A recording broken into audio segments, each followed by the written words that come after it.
शब्द है भगत धन्ना जी का। गोपाल तेरा आरता, जो जन तुमरी भगत करन ते तिनके काज सवारता रहाओ। पहले शब्द दे थोड़े शब्दी अर्थ वाल चले जाइए, फिर इस शब्द के भाव वाल आइए। वैसे हुणे ही ना वीर जी, वीर भुपिंदर सिंह जी कहते पे सी कि अर्थ वीर भुपिंदर सिंह दे नहीं ने, जिवें उन्होंने इस अर्थ किए कप्पड़ रूप सुहावना दे। ਤੇ ਮੈਂ ਅਸੀਂ ਜੋ ਵਿਚਾਰਨਾ ਹੈ, ਅਸੀਂ ਇਹ ਸਮਝਣ ਦੀ ਕੋਸ਼ਿਸ਼ ਕਰਨੀ ਹੈ ਕਿ ਬਾਣੀ ਦਾ ਕੋਈ ਨੁਕਤਾ ਇੱਕ ਓੰਕਾਰ ਤੋਂ ਗੁਰ ਪ੍ਰਸਾਦ ਦੇ ਬਾਹਰ ਨਹੀਂ ਜਾ ਸਕਦਾ, ਤੇ ਅਸੀਂ ਬਾਣੀ ਦੇ ਅਰਥ ਬਾਣੀ ਤੋਂ ਸਮਝਣੇ ਨੇ। ਜਦੋਂ ਅਸੀਂ ਇਸ ਵਿਚਾਰਧਾਰਾ ਨਾਲ ਸਮਝ ਕੇ ਜਾਵਾਂਗੇ ਤੇ ਅਰਥ ਅਸੀਂ ਨਹੀਂ ਕਰਨੇ, ਅਸੀਂ ਅਰਥ ਜੋ ਸਮਝ ਆਉਂਦੇ ਪਏ ਨੂੰ ਅਸੀਂ ਆਪਣੀ ਜ਼ਿੰਦਗੀ ਦੇ ਵਿੱਚ ਲਾਗੂ ਕਰਾਂਗੇ ਤੇ ਸਾਡਾ ਭਲਾ ਹੋ ਸਕੇਗਾ। ਜੇ ਅਸੀਂ ਸ਼ਬਦੀ ਅਰਥ ਤੱਕ ਟਿਕ ਜਾਈਏ ਤੇ ਕੁਝ ਕੁ ਪ੍ਰੋਬਲਮ ਖੜੀਆਂ ਹੋ ਜਾਂਦੀਆਂ ਨੇ। ਅਸੀਂ ਉਹਨਾਂ ਸਵਾਲਾਂ ਨੂੰ ਐਡਰੈਸ ਕਰਕੇ ਪਾਗਲ ਲਾਈਏ। प्रचलित करता गया कि गोपाल तेरा आरता, बाकी दुनिया ने आरती की थी, भगत धन्ना दे कोल वड्डा थाल सी, इस करके उन्होंने आरता किया। प्रचलित करता गया सी शब्दी अर्थ ते आ रहे हैं, ते शब्दी अर्थ कुछ सवाल खड़े कर देंगे। गोपाल तेरा आरता, हे गोपाल, भगत धन्ना जी ने तेरी बड़ी वड्डी आरती की थी, पर आरता शब्द का भाव है मंगता। अगे कहते पे ने जो जन तुमरी भगत करन ते तिनके काज सवारता, जेड़े जेड़े मनुख तेरी भगती करते पे ने तू उन्हां दे काज सवार देंदा है। शब्दी अर्थ हुण काज केड़े सी जेड़े सवारदा पे, वो इस शब्द विच बयान करते पे ने दाल, सीधा, मांगो घीओ। सीधा कहंदे ने आटे नूं, ते इधर मंगा केड़ियां रखदियां पईयां ने कि मेरी मंग है दाल, आटा, घ्यो, हमरा खुशी करे नित जियो।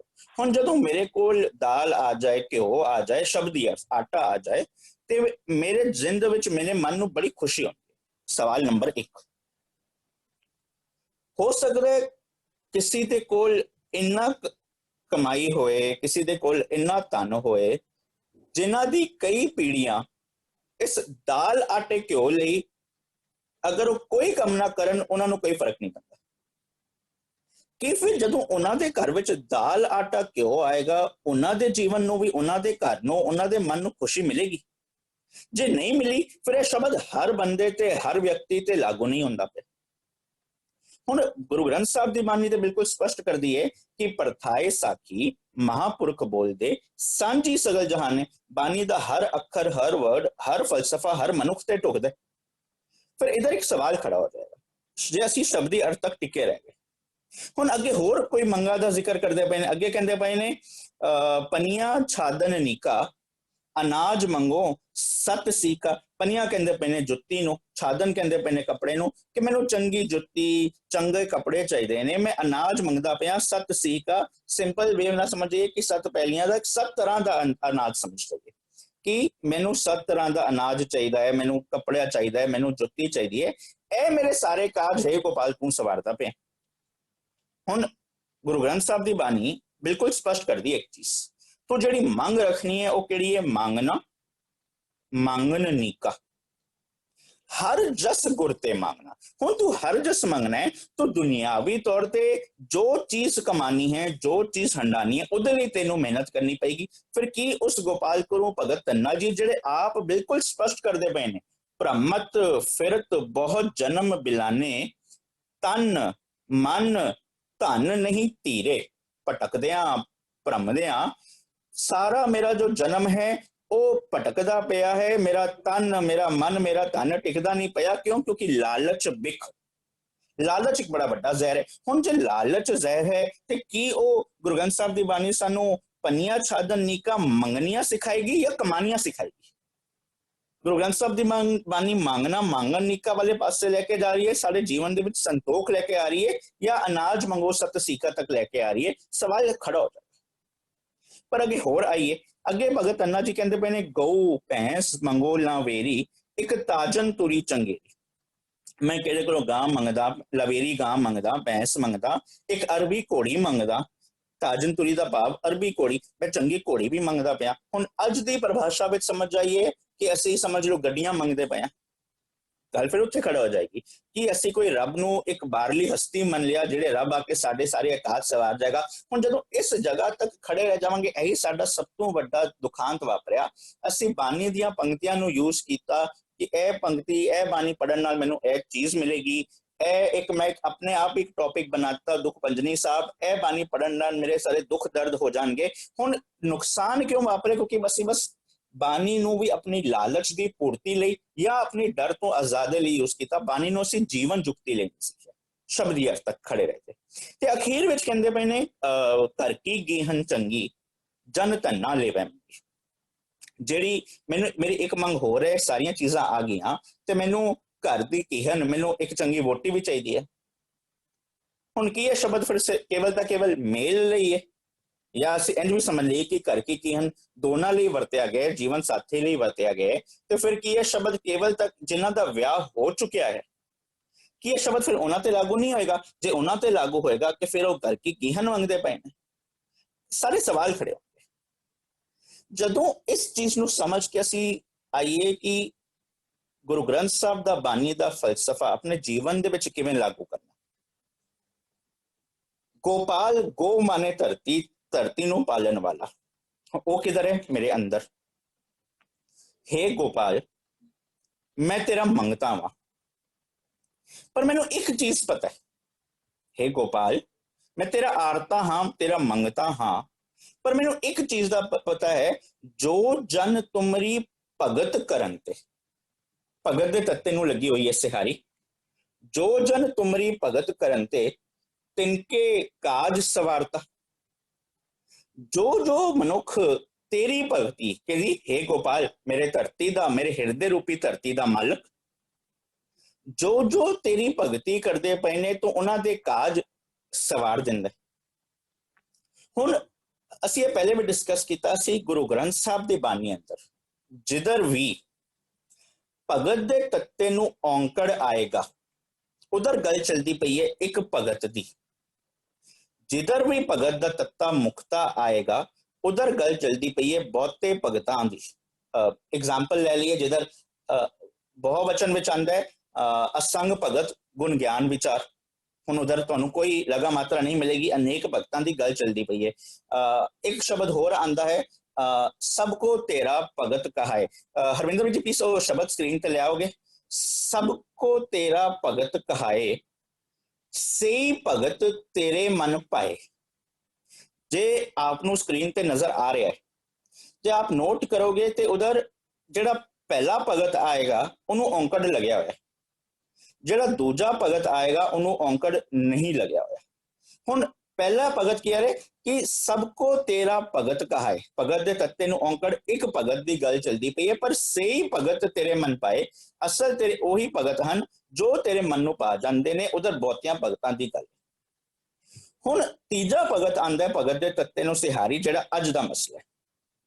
ਹੁਣ ਉਹ ਕਿਹੜਾ ਹੈ? ਜਿੱਧਰ ਵੀ ਭਗਤ ਦੇ ਤੱਤੇ ਨੂੰ ਸਿਹਾਰੀ ਆਏਗੀ, ਉਹਦਾ ਭਾਵ ਹੈ ਭਗਤੀ। ਤੇ ਗੁਰੂ ਗ੍ਰੰਥ ਸਾਹਿਬ ਦੀ ਬਾਣੀ ਉਸ ਭਗਤੀ ਦੀ ਪਰਿਭਾਸ਼ਾ ਤੇ ਬਿਲਕੁਲ ਸਪਸ਼ਟ ਕਰ ਦਿੰਦੀ ਹੈ, ਵਿਣ ਗੁਣ ਕੀਤੇ ਭਗਤ ਨਾ ਹੋਏ। ਇਹ ਡੈਫੀਨੇਸ਼ਨ ਹੈ ਭਗਤੀ ਦੀ। ਸਮਾਧੀ ਲਾਣ ਨੂੰ, ਅੱਖਾਂ ਮੇਟਣ ਨੂੰ ਗੁਰੂ ਗ੍ਰੰਥ ਸਾਹਿਬ ਦੀ ਬਾਣੀ ਭਗਤੀ ਨਹੀਂ ਕਹਿੰਦੀ। ਅੱਖਾਂ ਮੇਟ ਕੇ ਬੈਠੇਗਾ ਤੇ ਗੁਰੂ ਗ੍ਰੰਥ ਸਾਹਿਬ ਦੀ ਬਾਣੀ ਸਪਸ਼ਟ ਕਰਦੀ ਪਈ ਹੈ, ਅੱਖੀ ਤਾਂ ਮੀਟੈ ਨਾਕ ਪਕੜੈ ਠੱਗਣ ਕੋ ਸੰਸਾਰ। ਤੂੰ ਇਹ ਅੱਖਾਂ ਮੀਟ ਕੇ ਸਮਾਧੀ ਲਾ ਕੇ ਬੈਠਾ ਹੈ, ਉਹ ਭਲਿਆ ਪੁਰਖਾ ਚੇਤਾ ਰੱਖਿਆ ਠੱਗਣ ਦੀ ਗੱਲ। ਅਸਲ ਭਗਤੀ ਕਿਹੜੀ ਹੈ? ਵਿਣ ਗੁਣ ਕੀਤੇ ਭਗਤ ਨਾ ਹੋਏ। ਜ਼ਿੰਦਗੀ ਦੇ ਵਿੱਚ ਗੁਣ ਧਾਰਨ ਕਰਨੇ ਹੀ ਭਗਤੀ ਹਨ। ਹੁਣ ਜਦੋਂ ਇਹ ਚੀਜ਼ ਸਮਝ ਗਏ ਤੇ ਇਧਰ ਗੱਲ ਕੀ ਚਲਦੀ ਪਈ ਹੈ, ਜੋ ਜਨ ਤੁਮਰੀ ਭਗਤ ਕਰਨ ਤੇ, ਜੋ ਤੇਰੀ ਇਹ ਗੁਣਾਂ ਵਾਲੀ ਭਗਤੀ ਕਰਦੇ ਨੇ ਤਿਨਕੇ ਕਾਜ ਸਵਾਰ, ਉਹਨਾਂ ਦੇ ਕਾਜ ਸਵਾਰ ਦਿੰਦੇ ਨੇ। ਹੁਣ ਗੁਰੂ ਗ੍ਰੰਥ ਸਾਹਿਬ ਦੀ ਬਾਣੀ ਹੀ ਸਪਸ਼ਟ ਕਰਦੀ ਹੈ, ਗੁਰੂ ਗ੍ਰੰਥ ਸਾਹਿਬ ਦੀ ਬਾਣੀ ਸਪਸ਼ਟ ਕਰਦੀ ਹੈ, ਸਭੇ ਕਾਜ ਸਵਾਰੀਅਨ ਲਾਇਨ ਮਨ ਕੀ ਭੁੱਖ ਜੀਓ। ਤੇਰੇ ਸਾਰੇ ਕਾਜ ਸਵਰ ਜਾਣਗੇ ਤੇ ਤੇਰੀ ਜਿਹੜੀ ਮਨ ਦੀ ਭੁੱਖ ਹੈ ਨਾ ਉਹ ਲੱਥ ਜਾਏਗੀ, ਤੇਰੇ ਮਨ ਦੇ ਵਿੱਚ ਹੁਣ ਸੰਤੋਖ ਆ ਜਾਏਗਾ। ਜਿਹਨੂੰ ਗੁਰੂ ਗ੍ਰੰਥ ਸਾਹਿਬ ਦੀ ਬਾਣੀ ਹੋਰ ਬਿਲਕੁਲ ਪਿਆਰੇ ਅੰਦਾਜ਼ ਵਿੱਚ ਸਪਸ਼ਟ ਕਰਦੀ ਹੈ, ਇੱਛਾ ਪੂਰਖ ਸਰਬ ਸੁਖ ਦਾਤਾ ਹੈ। ਹੁਣ ਮੰਨ ਲਓ ਬਚਪਨ ਦੇ ਵਿੱਚ ਅਸੀਂ ਸਕੂਲ ਜਾਂਦੇ ਹਾਂ, ਸਾਡੀ ਇੱਛਾ ਹੁੰਦੀ ਹੈ ਇਹ ਮਾਰਕਸ ਆਣਗੇ, ਅਸੀਂ ਅੱਛੇ ਕਾਲਜ ਵਿੱਚ ਜਾਵਾਂਗੇ। ਫਿਰ ਕਾਲਜ ਵਿੱਚ ਆਉਂਦਾ ਹੈ ਕਿ ਇੱਧਰ डिग्री करके फिर पोस्ट ग्रेजुएशन करांगे, पोस्ट ग्रेजुएशन करके मैं यहाँ नौकरी करांगा, बिजनेस करांगा, ਇਹ ਹੋਏਗਾ, ਘਰ ਬਣੇਗਾ, ਬੜੀਆਂ ਚੀਜ਼ਾਂ। ਹੁਣ ਕੀ ਮਨੁੱਖ ਦੀਆਂ ਇੱਛਾ ਖਤਮ ਹੋ ਜਾਂਦੀਆਂ ਨੇ? ਬਲਕਿ ਅਗਰ ਮਨੁੱਖ ਦੀਆਂ ਇੱਛਾ ਪੂਰੀਆਂ ਹੋ ਗਈਆਂ ਤੇ ਜੀਵਨ ਦਾ ਆਬਜੈਕਟਿਵ ਨਹੀਂ ਰਿਹਾ, ਫਿਰ ਮਨੁੱਖ ਜ਼ਿੰਦਗੀ ਕਿਵੇਂ ਜੀਏਗਾ? ਨਹੀਂ, ਗੁਰੂ ਸਾਹਿਬ ਕਹਿੰਦੇ ਪਏ ਨੇ ਉਹ ਸਾਰੇ ਕੰਮ ਤੇ ਤੂੰ ਕਰਨੇ ਨੇ, ਪਰ ਗੁਰੂ ਸਾਹਿਬ ਤੇਰੇ ਜੀਵਨ ਦੇ ਵਿੱਚ ਸੰਤੋਖ, ਇੱਛਾ ਪੂਰਕ, ਤੇਰੀਆਂ ਇੱਛਾ ਪੂਰੀਆਂ ਹੋ ਜਾਣਗੀਆਂ, ਭਾਵ ਤੇਰੇ ਜੀਵਨ ਦੇ ਵਿੱਚ ਕੰਟੈਂਟਮੈਂਟ ਆ ਜਾਏਗਾ, ਸੰਤੋਖ ਆ ਜਾਏਗਾ, ਸਰਬ ਸੁਖ ਦਾਤਾ ਹੈ। ਤੇਰੇ ਜੀਵਨ ਦੇ ਸਭੇ ਇੱਛਾ ਪੂਰੀਆਂ ਹੋ ਗਈਆਂ, ਭਾਵ ਤੇਰੇ ਜੀਵਨ ਦੇ ਵਿੱਚ ਕੰਟੈਂਟਮੈਂਟ ਆ ਗਿਆ। ਹੁਣ ਜੋ ਤੂੰ ਕਮਾਉਂਦਾ ਪਿਆ, ਹੰਡਾਉਂਦਾ ਪਿਆ, ਜ਼ਿੰਦਗੀ ਜੀਂਦਾ ਪਿਆ, ਤੂੰ ਸੰਤੋਖ ਦਾ ਧਾਰਨੀ ਹੋ ਕੇ ਆਪਣੀ ਜ਼ਿੰਦਗੀ ਜੀਏਗਾ। ਇਹ ਮੇਰੇ ਕਾਜ, ਜ਼ਿੰਦਗੀ ਦੇ ਕਾਜ, ਜ਼ਿੰਦਗੀ ਦਾ ਕਾਜ ਕੀ ਹੈ? ਗੋਬਿੰਦ ਮਿਲਨ ਕੀ, ਇਹ ਤੇਰੀ ਬਰੀਆ। ਹੁਣ ਇਹ ਤੇਰੇ ਕਾਜ ਸਵਰਨੇ ਸ਼ੁਰੂ ਹੋ ਜਾਣਗੇ ਜਦੋਂ ਤੂੰ ਗੁਨਾਹ ਵਾਲੀ ਭਗਤੀ ਕਰਨੀ ਸ਼ੁਰੂ ਕਰੇਗਾ। ਹੁਣ ਕਾਜ ਕਿਵੇਂ ਸਵਰਨਗੇ? ਉਹਦੇ ਲਈ ਕਿਹੜੀਆਂ ਚੀਜ਼ਾਂ ਦੀ ਲੋੜ ਨੇ? ਹੁਣ ਦੇਖੋ, ਕੱਲਾ ਵਰਡ ਬੜਾ ਹੀ ਪਿਆਰਾ। ਹੁਣ ਇਹ ਚੀਜ਼ਾਂ ਕਿਉਂ ਵਰਤੀਆਂ ਨੇ? ਕਿਉਂਕਿ ਦੇਖੋ, ਪ੍ਰਭਾਤੀ ਰਾਗ ਦੇ ਵਿੱਚ ਨਾ ਗੁਰੂ ਨਾਨਕ ਸਾਹਿਬ ਜਦੋਂ ਕਹਿੰਦੇ ਪਏ ਨਾ, ਆਪਣੇ ਮਨ ਨਾਲ ਗੱਲਾਂ ਕਰਦੇ ਪਏ ਨੇ, ਕਰਤਾ ਤੂੰ ਮੇਰਾ ਜਜਮਾਨ, ਇੱਕ ਦਖਣਾ ਹੋ ਤੈ ਪੈ ਮੰਗੋ ਦੇ ਆਪਣਾ ਨਾਮ। ਹੁਣ ਉਧਰ ਦੁਨੀਆ ਦੇ ਵਿੱਚ ਉਹ ਦੇਖਦੇ ਪਏ ਨੇ, ਜਦੋਂ ਕੋਈ ਚੀਜ਼ ਕਰਨੀ ਹੈ ਉਹਦੇ ਲਈ ਘਿਓ ਚਾਹੀਦਾ ਹੈ, ਦਾਲ ਚਾਹੀਦਾ ਹੈ, ਅਨੇਕ ਚੀਜ਼ਾਂ ਅਰਪਣ ਕਰਨੀਆਂ ਨੇ ਇੱਕ ਮਿਡਲਮੈਨ ਨੂੰ। ਗੁਰੂ ਸਾਹਿਬ ਕਹਿੰਦੇ ਪਏ ਨੇ ਮਿਡਲਮੈਨ ਨੂੰ ਐਲੀਮੀਨੇਟ ਕਰ ਦੇ, ਤੈਨੂੰ ਮਿਡਲਮੈਨ ਦੀ ਵਿਚੋਲੇ ਦੀ ਕੋਈ ਲੋੜ ਨਹੀਂ। ਤੇ ਦੁਨੀਆ ਜਿਹੜੀਆਂ ਚੀਜ਼ਾਂ ਦੀ ਵਰਤੋਂ ਕਰਦੀ ਪਈ ਹੈ ਨਾ, ਗੁਰੂ ਨਾਨਕ ਸਾਹਿਬ ਵੀ ਉਹੀ ਵਰਡਸ ਦਾ ਜ਼ਿਕਰ ਕਰਦੇ ਪਏ ਨੇ, ਪਰ ਉਹ ਵਰਡਸ ਦੀ ਪਰਿਭਾਸ਼ਾ ਆਪਣੀ ਦਿੰਦੇ ਪਏ ਨੇ। ਇਧਰ ਵੀ ਭਗਤ ਧੰਨਾ ਜੀ ਜਦੋਂ ਦੇਖਦੇ ਨੇ ਕਿ ਲੋਕੀ ਦੁਨੀਆ ਦੇ ਕੋਲ ਇੱਕ ਰੱਬ ਬਣਾਤਾ ਬਾਹਰਲੀ ਤੌਰ ਤੇ, ਜਿਸ ਰੱਬ ਕੋਲੋਂ ਡਰ ਲੱਗਿਆ ਉਹਨੂੰ ਪੂਜਣਾ, ਜਿਸ ਰੱਬ ਕੋਲੋਂ ਕੁਝ ਮਿਲਿਆ ਉਹਨੂੰ ਪੂਜਣਾ, ਭਗਤ ਧੰਨਾ ਜੀ ਕਹਿੰਦੇ ਨੇ ਮੈਂ ਤੈਨੂੰ ਮਾਨਸਿਕ ਤੌਰ ਤੇ ਆਜ਼ਾਦ ਕਰਾਂ, ਤੂੰ ਭਟਕਦਾ ਪਿਆ ਭ੍ਰਮਤ ਫਿਰਤ ਕੋ ਜਨਮ ਬਿਲਾਨੇ ਤੇ ਨੇ, ਤੂੰ ਇੱਕ ਆਤਮਕ ਤੌਰ ਤੇ ਆਜ਼ਾਦ ਹੋ ਕੇ ਰੱਬ ਨੂੰ ਆਪਣੇ ਅੰਦਰ ਮਹਿਸੂਸ ਕਰ। ਇਸ ਕਰਕੇ ਦੁਨੀਆ ਕੋਈ ਚੀਜ਼ ਮੰਗਦੀ ਸੀ, ਆ ਮੈਂ ਵੀ ਮੰਗਣੀ ਸਿਖਾਵਾਂ। ਕਹਿੰਦੇ ਪਏ ਨੇ ਦਾਲ। ਗੁਰੂ ਗ੍ਰੰਥ ਸਾਹਿਬ ਦੀ ਬਾਣੀ ਬਿਲਕੁਲ ਇੱਕ ਚੀਜ਼ ਹੋਰ ਸਪਸ਼ਟ ਕਰਦੀ ਹੈ, ਦਾਲ ਦੇ ਇੱਕ ਅਰਥ। ਗੁਰੂ ਗ੍ਰੰਥ ਸਾਹਿਬ ਦੀ ਬਾਣੀ ਕਹਿੰਦੀ ਹੈ, ਮੇਰੇ ਮਨ ਸੇਵ ਸਫਲ ਹਰ ਕਾਲ, ਲੈ ਗੁਰਪਗ ਰੇਨ ਰਵਾਲ, ਸਭ ਦਾਲਤ ਪੰਜ ਦੁਖ ਦਾਲ। ਹੁਣ ਉਧਰ ਦਾਲ ਦਾ ਅਰਥ ਹੈ ਦਲ ਦੇਣਾ, ਦੂਰ ਕਰ ਦੇਣਾ। ਜਦੋਂ ਮੇਰੇ ਮਨ ਨੇ ਇੱਕ ਅਸਲ ਸੇਵਾ ਕੀਤੀ, ਗੁਰੂ ਦੀ ਧੂੜ ਪੱਗ ਲੇਤੀ, ਭਾਵ ਉਹ ਵਿਜ਼ਡਮ ਦੇ ਨਾਲ ਜ਼ਿੰਦਗੀ ਜੀਣੀ ਸ਼ੁਰੂ ਕੀਤੀ, ਜੋ ਮੇਰੇ ਸਾਰੇ ਆਤਮਕ ਦੁੱਖ ਸੀ ਆਪ ਕਮਾਣੇ ਵਿਚੜੀ, ਜੋ ਮੈਂ ਗਲਤ ਰਾਹ ਤੇ ਪਿਆ ਹੋਇਆ ਸੀ ਨਾ, ਕਦੀ ਘਰ ਦੇ ਵਿੱਚ ਝਗੜਾ ਪਾਉਂਦਾ, ਕਦੀ ਗਵਾਂਢੀ ਨਾਲ ਝਗੜਾ ਪਾਉਂਦਾ, ਕਦੀ ਮੈਂ ਵਿਤਕਰਾ ਕਰਦਾ ਰਹਿੰਦਾ, ਕਦੀ ਮੈਂ ਸੋਚਦਾ ਕਿ ਮੈਂ ਉੱਚਾ, ਦੂਜਾ ਵਾਲਾ ਥੱਲਾ, ਦੂਜਾ ਵਾਲਾ ਨੀਵਾ। ਹੁਣ ਉਹ ਜੋ ਮੇਰੇ ਦੁੱਖ ਸੀ, ਸਭ ਦਾਲਦ ਪੰਜ ਦੁੱਖ ਦਾਲ, ਉਹ ਸਾਰੇ ਦੂਰ ਹੋ ਗਏ, ਚੂਰ ਚੂਰ ਹੋ ਗਏ। ਹੁਣ ਪਹਿਲੀ ਮੰਗ ਕੀਤੀ ਕਿ ਮੇਰੀ ਆਪਣੀ ਮਨ ਕੀ ਮਤ ਮੈਂ ਹੁਣ ਚੂਰ ਚੂਰ ਕਰਨੀ ਸ਼ੁਰੂ ਕਰਨੀ। ਹੁਣ ਉਹ ਚੂਰ ਚੂਰ ਹੋ ਗਈ। ਹੁਣ ਇੱਕ ਬੜੀ ਵੱਡੀ ਪ੍ਰੋਬਲਮ ਖੜੀ ਹੋ ਗਈ। ਮੈਂ ਸਭ ਦਾਲਦ ਪੰਜ ਦੁੱਖ ਦਾਲ ਤੇ ਕਰਤਾ, ਮੈਂ ਆਪਣੀ ਮਤ ਦੂਰ ਕਰਤੀ, ਮੇਰੇ ਦੁੱਖ ਚੂਰ ਚੂਰ ਹੋ ਗਏ, ਪਰ ਮੈਂ ਅੱਜ ਤੱਕ ਜ਼ਿੰਦਗੀ ਜੀਂਦਾ ਆਇਆ ਆਪਣੀ ਮਤ ਦੇ ਨਾਲ। ਹੁਣ ਪ੍ਰੋਬਲਮ ਖੜੀ ਹੋ ਗਈ, ਹੁਣ ਮੈਂ ਜ਼ਿੰਦਗੀ ਕਿਵੇਂ ਜੀਆਂ?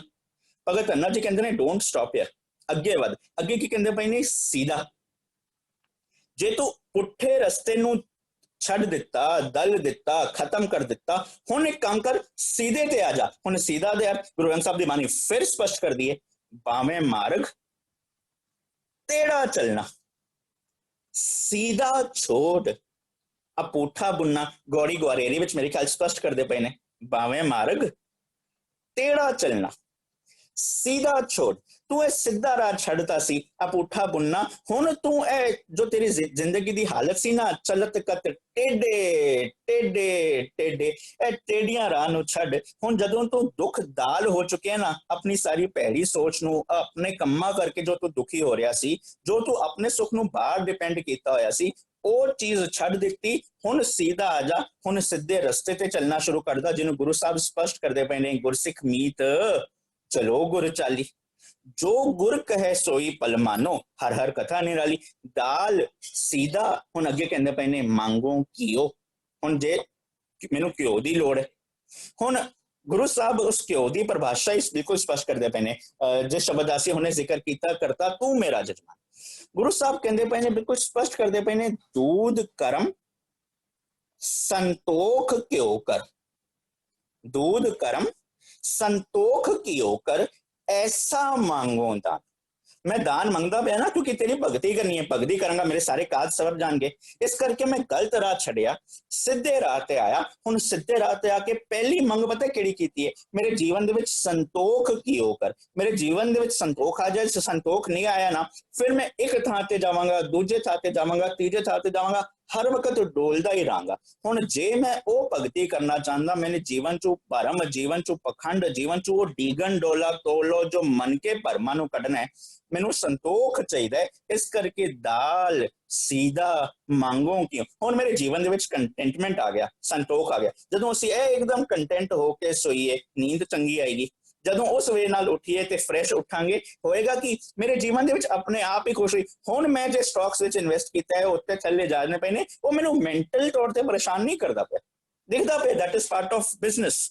हुण जे अज लॉकडाउन होया है, हुण एक कोई परिस्थिति आई है, वो मैनू मेंटल तौर ते डिप्रेशन ते लेके नहीं जाती पई। क्यों नहीं जाती पई? क्योंकि मैं जीवन दे विच संतोख लिया है। मैनू पता पिया यह समा भी अगे वधेगा, वो फिर दोबारा जिवें जिवें जिवें जिवें दुनिया अगे वधेगी, मैनू अपने आप नूं एडजस्ट करना है। इनू कहंदे पए ने संतोख आ गया। फिर होएगा कि तेरी खुशी बाहर ते डिपेंड नहीं, तेनू खुश रहना आ जाएगा। होएगा कि हमरा खुशी करे नित जियो, फिर तू निता प्रति बड़ी एक अच्छी जिंदगी जिएगा, सुखी जिंदगी जिएगा। हुण अगे की कहंदे पए ने, पनिया छादन निका, चंगी जुत्ती ते चंगा कपड़ा। हुण यह चीज भी गुरु ग्रंथ साहब की बाणी स्पष्ट करती पई है। तू गलत राह छड़िया, सीधे राह ते आया, जीवन दे विच संतोख आया ना। हुण जीवन दे विच संतोख आया, तू हुण की कर, तेनू एक चंगी, मैनू एक चंगी जुत्ती की लोड़ है। हुण उस जुत्ती की परिभाषा गुरु ग्रंथ साहब की बाणी भगत रविदास जी बड़े प्यारे ढंग विच करते हैं।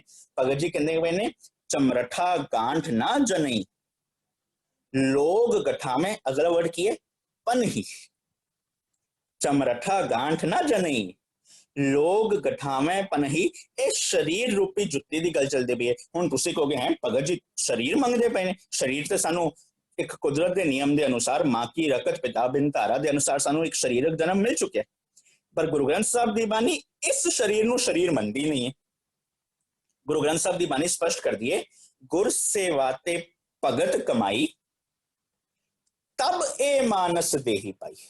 इस गिल नूं चेता रखी, तू इंसान है कि नहीं है, यह डिपेंड करेगा जे तू इंसानियत भरपूर कर्म करदा पे है कि नहीं।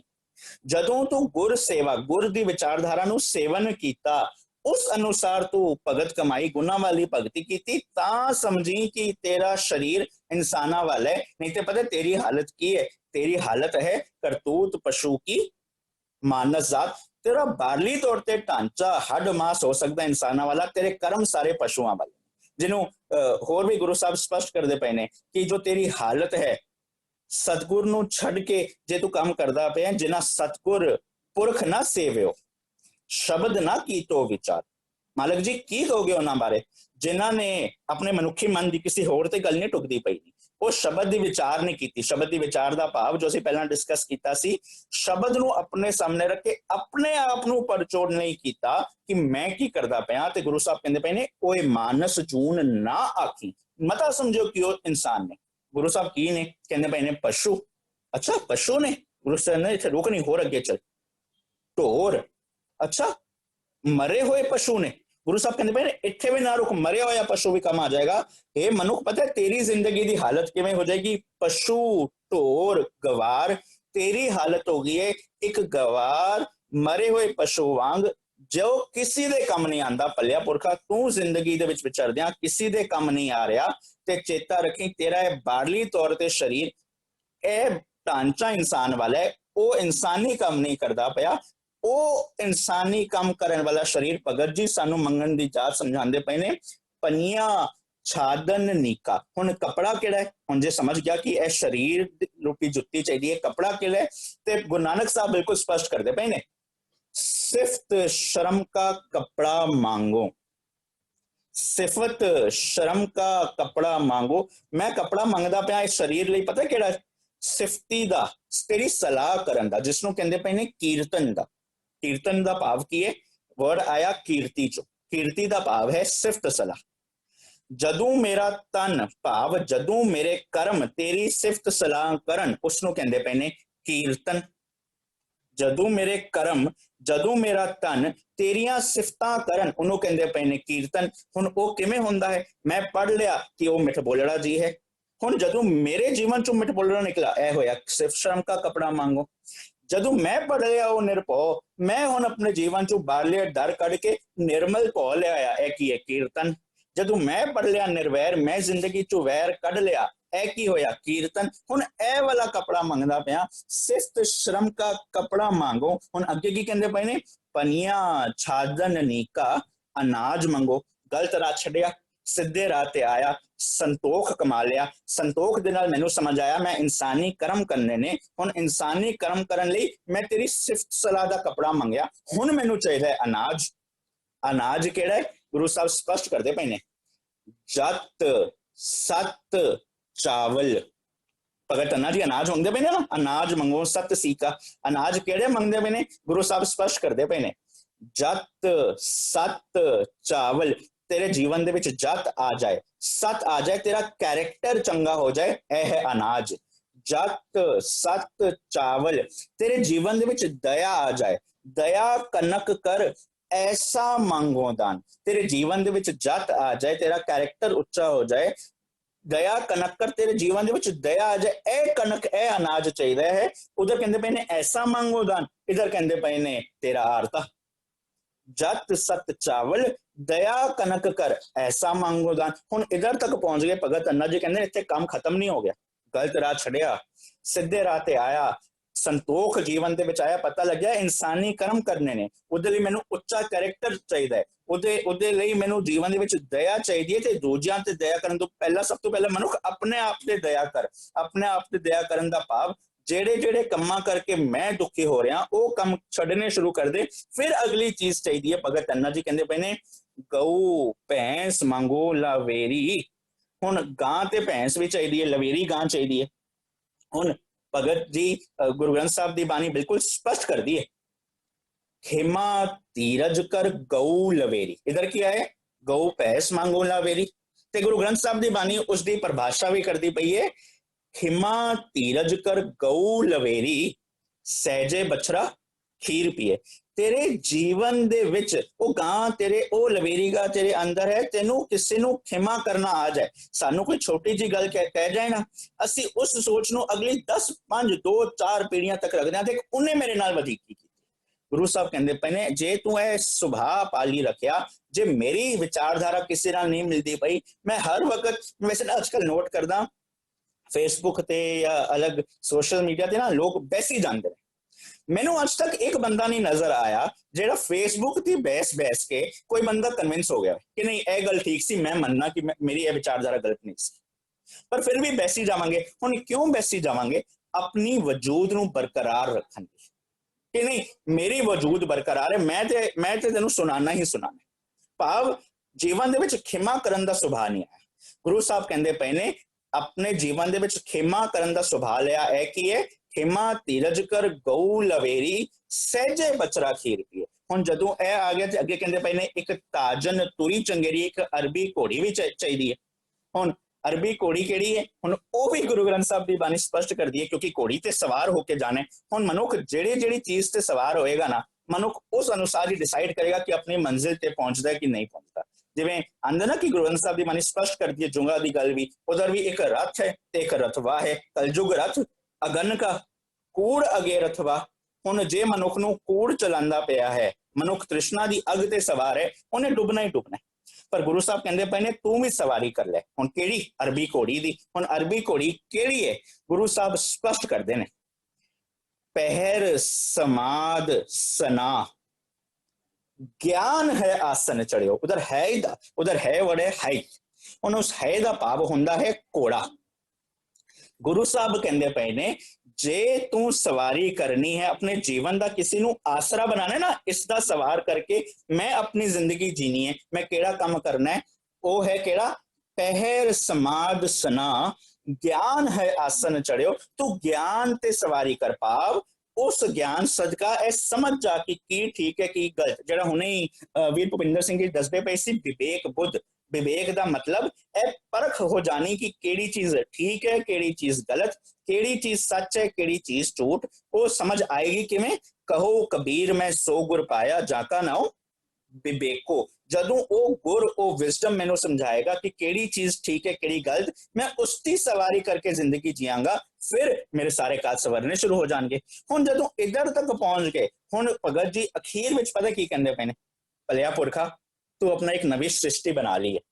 ਭਲਿਆ ਪੁਰਖਾ ਤੇਰਾ ਇੱਕ ਸਰੀਰ ਤੈਨੂੰ ਸਮਝ ਆ ਗਿਆ ਇਨਸਾਨੀਅਤ ਕਰਮਾਂ ਵਾਲਾ, ਤੂੰ ਜਗ ਸੱਚ ਚਾਵਲ ਦਇਆ ਕਨਕ ਕਰ ਵਾਲਾ ਅਨਾਜ ਮੰਗਣਾ ਸਿੱਖ ਲੈ। ਉਹ ਭਲਿਆ ਪੁਰਖਾ ਖਿਮਾ ਧੀਰਜ ਕਰ ਗਊ ਲਵੇਰੀ, ਉਹ ਤੇਰੇ ਅੰਦਰ ਸੀ, ਤੈਨੂੰ ਕਿਸੇ ਨੂੰ ਖਿਮਾ ਕਰਨਾ ਆ ਗਿਆ ਤੇ ਤੂੰ ਗਿਆਨ ਹੈ ਆਸਨ ਚੜਿਓ, ਗਿਆਨ ਦੀ ਸਵਾਰੀ ਕਰ ਗਿਆ ਨਾ। ਹੁਣ ਅਖੀਰ ਦੇ ਵਿੱਚ ਪਤਾ ਕਿਸ ਚੀਜ਼ ਦੀ ਲੋੜ ਹੈ, ਜੀਵਨ ਦੇ ਵਿੱਚ ਵਿਚਰਦਿਆਂ ਤੈਨੂੰ ਇੱਕ ਜੀਵਨ ਸਾਥੀ ਦੀ ਲੋੜ ਪੈਂਦੀ ਹੈ। ਹੁਣ ਮੈਂ ਆਪਣਾ ਜ਼ਿੰਦਗੀ ਜੀਂਦਾ ਪਿਆ, ਮੇਰਾ ਜੀਵਨ ਸਾਥੀ ਹਰ ਵਕਤ ਕੌਣ ਹੈ, ਮੇਰੀ ਮਤ, ਮੈਂ ਉਹ ਕੰਮ ਕਰਦਾ ਪਿਆ, ਉਸ ਅਨੁਸਾਰ ਜ਼ਿੰਦਗੀ ਜੀਂਦਾ ਪਿਆ। ਹੁਣ ਕਹਿੰਦੇ ਪਏ ਨੇ ਮੈਨੂੰ ਇਸ ਕਰਕੇ ਜੀਵਨ ਸਾਥੀ ਪੜੇ ਕਿਹੜੀ ਚਾਹੀਦੀ ਹੈ, ਘਰ ਕੀ ਗੀਹਨ ਚੰਗੀ, ਮੈਨੂੰ ਇੱਕ ਚੰਗੀ ਜੀਵਨ ਸਾਥੀ ਚਾਹੀਦੀ ਹੈ। ਬਾਬਾ ਕਬੀਰ ਜੀ ਇਸ ਨੂੰ ਬੜੇ ਪਿਆਰੇ ਅੰਦਾਜ਼ ਵਿੱਚ ਸਮਝਾ ਦਿੰਦੇ ਨੇ। ਬਾਬਾ ਕਬੀਰ ਕਹਿੰਦੇ ਪਏ ਨੇ ਜੋ ਮੇਰੀ ਪਹਿਲੀ ਜੀਵਨ ਸਾਥੀ ਮੇਰੀ ਮਤ ਸੀ ਨਾ, ਉਹ ਬੜੀ ਭੈੜੀ ਸੀ, ਮੈਂ ਬੜਾ ਪਰੇਸ਼ਾਨ ਸੀ ਉਹਦੇ ਨਾਲ। ਕੀ ਕਹਿੰਦੇ ਪਏ ਨੇ, ਪਹਿਲੀ ਕਰੂਪ ਕੁਜ਼ਾਤ ਕੁਲਖਣੀ, ਜਿਹੜੀ ਮੇਰੀ ਪਹਿਲੀ ਮੈਂ ਆਪਣਾ ਜੀਵਨ ਦਾ ਸਾਥੀ ਬਣਾਈ ਸੀ ਨਾ, ਮੇਰੀ ਪਹਿਲੀ ਮਤ, ਉਹ ਬੜੀ ਕਰੂਪ, ਉਹਦੇ ਲੱਖਣ ਚੰਗੇ ਨਹੀਂ ਸੀ। ਪਹਿਲੀ ਕਰੂਪ ਕੁਜ਼ਾਤ ਕੁਲਖਣੀ, ਹੁੰਦਾ ਕਿ ਸੀ ਉਸ ਭੈੜੀ ਮਤ ਕਰਕੇ ਮੈਂ ਗਲਤ ਕੰਮ ਕਰਦਾ, ਗਲਤ ਕੰਮ ਕਰਕੇ ਹਰ ਜਗ੍ਹਾ ਮੇਰੀ ਬਦਨਾਮੀ ਹੁੰਦੀ।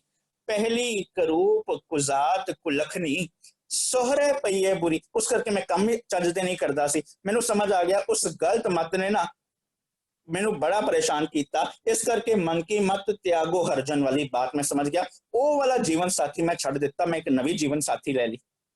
ਹੁਣ ਨਵੀਂ ਜੀਵਨ ਸਾਥੀ ਕਿਹੜੀ ਲੈ ਲਈ, ਅਬ ਕੀ ਸਰੂਪ ਸੁਜਾਨ ਸੁਲਖਣੀ। ਹੁਣ ਪਹਿਲੇ ਮੇਰੀ ਮਤ ਕਿਹੜੀ ਸੀ, ਕਰੂਪ, ਹੁਣ ਵਾਲੀ ਕਿਹੜੀ ਹੈ, ਸਰੂਪ।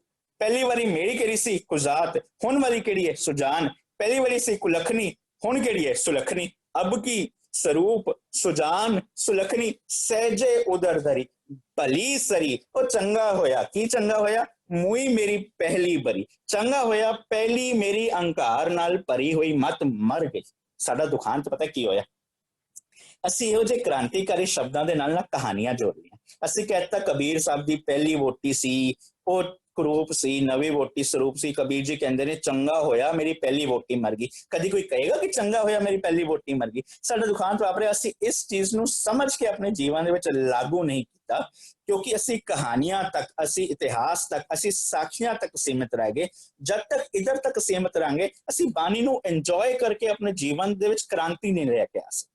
ਪਰ ਬਾਬਾ ਕਬੀਰ ਕੀ ਕਹਿੰਦੇ ਪਏ ਨੇ, ਭਲੀ ਸਰੀ, ਚੰਗਾ ਹੋਇਆ ਮੋਈ ਮੇਰੀ ਪਹਿਲੀ ਬਰੀ, ਮੇਰੀ ਪਹਿਲੀ ਅਹੰਕਾਰ ਨਾਲ ਭਰੀ ਹੋਈ ਮਤ ਮਰ ਗਈ। ਭਲੀ ਸਰੀ ਮੋਈ ਮੇਰੀ ਪਹਿਲੀ ਬਰੀ, ਹੁਣ ਇੱਕ ਅਰਦਾਸ ਹੈ, ਜੁਗ ਜੁਗ ਜੀਵੋ ਮੇਰੀ ਅਬ ਕੀ ਧਰੀ। ਹੁਣ ਜੋ ਮੈਂ ਮਤ ਲੈ ਲਈਏ ਉਹ ਤੂੰ ਜੁਗ ਜੁਗ ਜੀ, ਕਿਉਂ? ਕਿਉਂਕਿ ਕਹੋ ਕਬੀਰ ਜਬ ਲੋਹਰੀ ਆਈ, ਲੋਹਰੀ ਦਾ ਭਾਵ ਨਿੱਕੀ ਜੀ ਬਰੀਕ ਸਿਆਣੀ ਨਿਮਰਤਾ ਨਾਲ ਭਰੀ।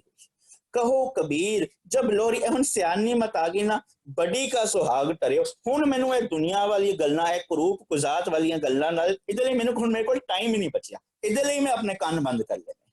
ਭਲੀ ਸਰੀ ਮੋਈ ਮੇਰੀ ਪਹਿਲੀ ਬਰੀ, जुग जुग जीवो मेरी अब की तरी। कहो कबीर जब लोहरी आई, बड़ी का सुहाग टरियो, लोहरी संग पई अब मेरे जेठी और तरियो। हुण ओ गुर की मत नूं मैं अपना जीवन का साथी बना ले।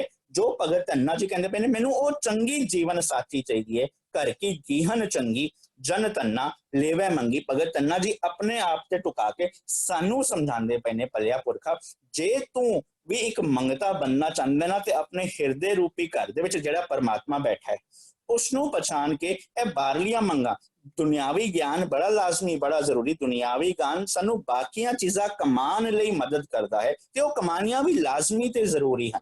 पर गुर दा ज्ञान सानू कहंदा पे ए सारे काम करदियां किधर तेरे जीवन दे विच क्रोध, तेरे जीवन दे विच लालच ना आ जाए। नहीं ते वो सारे काम करदियां सारी चीज़ां होंदियां भी तेरे जीवन दे विच खुशी, तेरे जीवन दे विच खेड़ा नहीं आएगा। जे तेरे जीवन दे विच तू खेड़ा चाहता है तो गुरु साहब भगत धन्ना जी अज कहंदे पे ने, मंगता बन जा। केड़ा? हे गोपाल, ओ गोपाल जो मेरे हिरदे रूपी घर विच बैठा होया है, ਮੈਨੂੰ ਆਸਰਾ ਦਿੰਦਾ ਪਿਆ, ਮੈਨੂੰ ਠਾਕ ਦਿੰਦਾ ਪਿਆ। ਠਾਕ ਉਰ ਮਤਲਬ ਹਿਰਦਾ, ਮੇਰੇ ਹਿਰਦੇ ਨੂੰ ਠਾਕ ਦਿੰਦਾ ਪਿਆ। ਹੇ ਗੋਪਾਲ, ਮੈਂ ਤੇਰਾ ਮੰਗਤਾ ਹਾਂ, ਜੋ ਜਨ ਤੁਮਰੀ ਭਗਤ ਕਰਨ ਤੇ ਜੋ ਤੇਰੀ ਗੁਣਾ ਵਾਲੀ ਭਗਤੀ ਕਰਦੇ ਪਏ ਨੇ, ਤੂੰ ਉਹਨਾਂ ਦੇ ਸਾਰੇ ਕਾਜ ਸਵਾਰ ਦਿੰਦਾ। ਕਿਹੜੇ ਕਾਜ? ਭਈ ਪ੍ਰਾਪਤ ਮਾਨੁਖ ਦੇ ਹੁਰੀਆ, ਗੋਬਿੰਦ ਮਿਲਨ ਕੀ ਇਹ ਤੇਰੀ ਬਰੀਆ। ਮੈਂ ਫਿਰ ਦੁਬਾਰਾ ਜ਼ਿਕਰ ਕਰਦਾ, ਕੋਈ ਦਾਅਵੇ ਨਹੀਂ ਕਿ ਸ਼ਬਦ ਦੇ ਇਹ ਫਾਈਨਲ ਅਰਥ ਨੇ, ਪਰ ਜਦੋਂ ਅਸੀਂ ਗੁਰਬਾਣੀ ਨੂੰ ਗੁਰਬਾਣੀ ਚੋਂ ਸਮਝ ਕੇ ਆਪਣੇ ਜੀਵਨ ਤੇ ਇੰਪਲੀਮੈਂਟ ਕਰਾਂਗੇ ਨਾ, ਫਿਰ ਮਨੁੱਖ ਦਾ ਜਿਵੇਂ ਜਿਵੇਂ ਆਪਣਾ ਤਜਰਬਾ ਹੋਏਗਾ, ਆਪਣਾ ਜਿਵੇਂ ਉਹ ਕੋਈ ਚੀਜ਼ ਨੂੰ ਸਮਝੇਗਾ। ਹੁਣ ਦੇਖੋ, ਇੱਕ ਵਰਡ ਅਸੀਂ ਬਾਣੀ ਚ ਲਿਆ, ਸਾਨੂੰ ਕੋਈ ਕਹਾਣੀ ਦੀ ਲੋੜ ਨਹੀਂ। ਜਦੋਂ ਇੱਕ ਵਰਡ ਨੂੰ ਬਾਣੀ ਤੋਂ ਸਮਝਾਂਗੇ, ਸਾਨੂੰ ਸਵਾਦ ਆਏਗਾ ਤੇ ਸਾਡੇ ਜੀਵਨ ਦੇ ਵਿੱਚ ਇੱਕ ਚੇਂਜ ਆਏਗਾ। ਜੇ ਕਹਾਣੀਆਂ ਤੱਕ ਸੀਮਿਤ ਰਹਿ ਜਾਵਾਂਗੇ ਤੇ ਸਵਾਲਾਂ ਵਿੱਚ ਤੱਕ ਹੀ ਉਲਝੇ ਰਹਿ ਜਾਣਗੇ। ਕੋਈ ਦਾਅਵੇ ਨਹੀਂ, ਪਰ ਮੈਨੂੰ ਇੰਜ ਜਾਪਦਾ ਹੈ ਕਿ ਜਦੋਂ ਇਸ ਢੰਗ ਨਾਲ ਅਸੀਂ ਸਮਝਾਂਗੇ, ਸਾਡੇ ਜੀਵਨ ਦੇ ਵਿੱਚ ਚੇਂਜ ਜ਼ਰੂਰ ਆਏਗਾ।